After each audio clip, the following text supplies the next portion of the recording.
present to the court the applicants to take the oath of allegiance today, representing 56 different nationalities.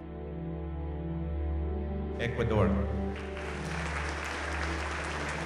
Somalia, France, What makes us Americans, China, and what makes people from all over the world want to become U.S. citizens? Senegal, The U.S. Constitution, a 4-page document written more than 200 years ago, is part of the reason. We the people. These are the first 3 words of the United States Constitution, a document that defines the structure of the U.S. government and is the foundation for the freedoms and responsibilities of U.S. citizens. In the United States, a country with people of many different backgrounds, the principles of our Constitution unite all of us as a nation.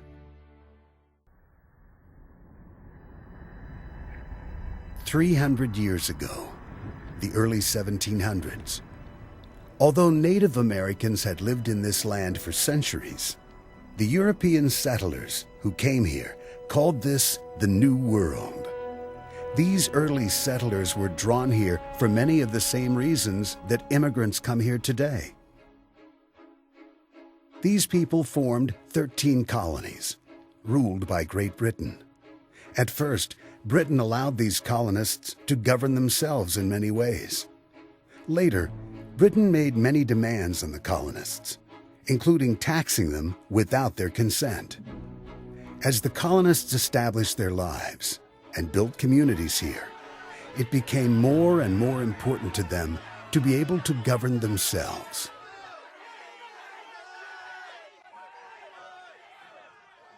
In 1776, representatives from the colonies issued a Declaration of Independence.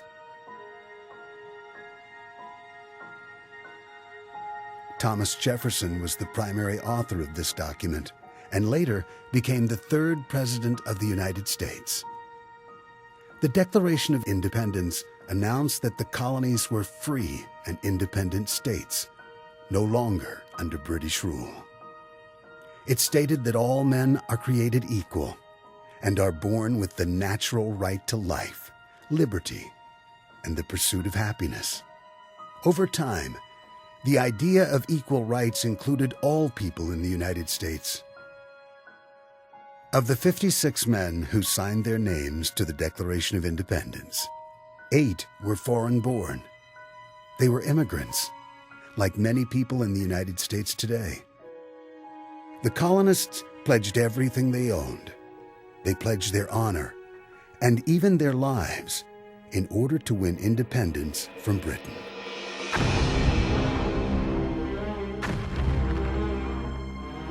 To free themselves from British rule, colonists had to fight the most powerful army in the world.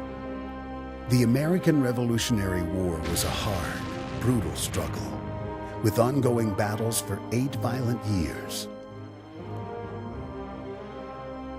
George Washington commanded the colonists' army, later becoming the first president of the United States.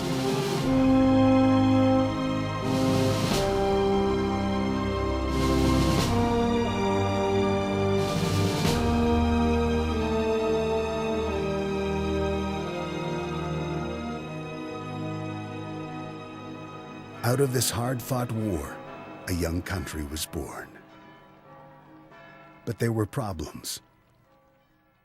The Revolution had produced 13 independent states, held together by a treaty called the Articles of Confederation. The 13 states were not a unified country yet. They needed a stronger agreement to tie them together and to ensure the survival of this country.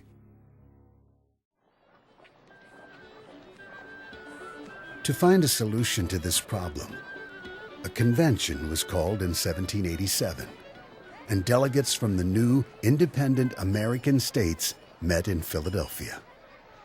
The delegates were passionate about protecting the idea that here, no one is born a ruler. They felt power must come from the people. The challenge facing the delegates was complex. They wanted to create a government strong enough to hold the entire country together, but limited enough that the rights of the states and the individual freedoms of the citizens could be protected. After 3.5 months of intense debate, the delegates created a plan, a constitution, that defined a completely new kind of government. First, they put aside the idea that there would be a single final authority, a king or an emperor, for example. Instead, they divided power between the states and a new national government, whose powers would be specific and limited. Then, within the national government, the delegates further divided power into 3 branches: Congress, the presidency, and the judiciary. Each of these would have its own role, but none would have total control. This is what no country had ever done. Control power by dividing it, putting it under the limits of a written constitution, and then placing the final authority with the people, who govern themselves through elected representatives. The power and responsibility for freedom belong to us, the citizens of the United States, we the people. The Constitution is a document as relevant today as the day it was signed. Over the years, the Constitution has changed through what are called amendments. The first 10 amendments to the Constitution are called the Bill of Rights.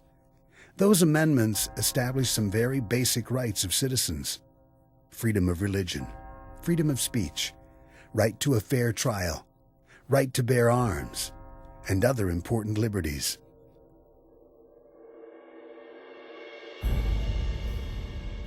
For more than 200 years, the U.S. Constitution has had daily impact on the lives of citizens, and over time, its promise of freedom has included more and more people. Many groups of people were denied certain freedoms in the past, but have gained equality through amendments to the U.S. Constitution. It took 75 years and a civil war to end slavery. And it was another 100 years until laws were passed to make it illegal to discriminate against people based on race, color, religion, sex, or national origin. In 1965, the Voting Rights Act made sure that every U.S. citizen would be allowed to vote. At the same time, the United States removed many unfair restrictions on immigration. This allowed legal immigrants from all over the world to come to America and make this country their home.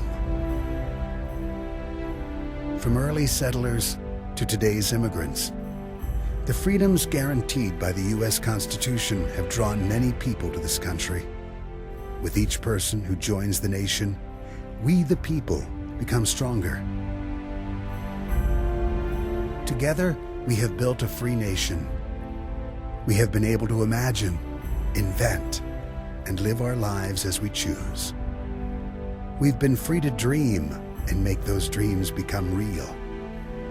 All the while, we continue to debate, as the delegates did, the challenges that face a free nation. The Constitution protects our many freedoms. It also allows each person to decide how to use these freedoms.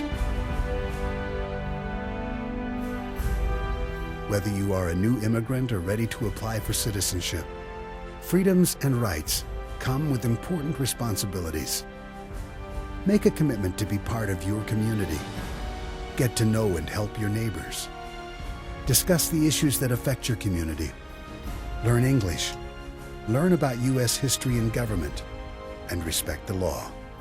If you become a U.S. citizen, serve on a jury if you're called to do so, and vote. The right to vote allows each citizen to help the nation remain strong.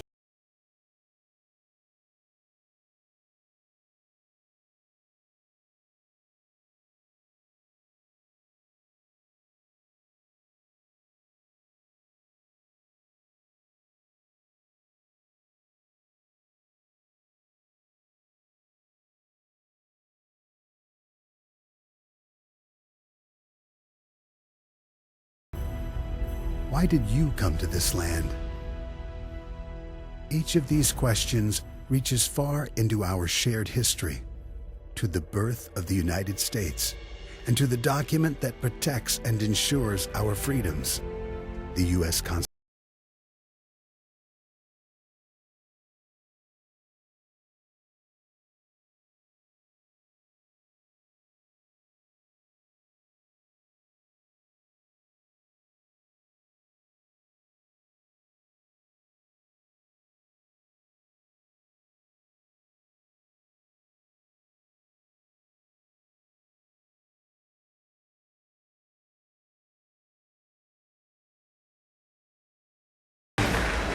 Your Honor, these are the 211 applicants from 56 countries that are here to become citizens today.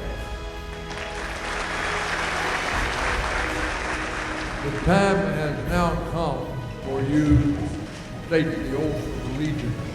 This is a serious time in your life. Through these words and the guarantees of the Constitution, we are a nation of free men and women united by a shared history and the common civic values that make us all Americans. Now it is your decision. What will you do with freedom? I say thank you. Our country now is better off than our country was a few minutes ago.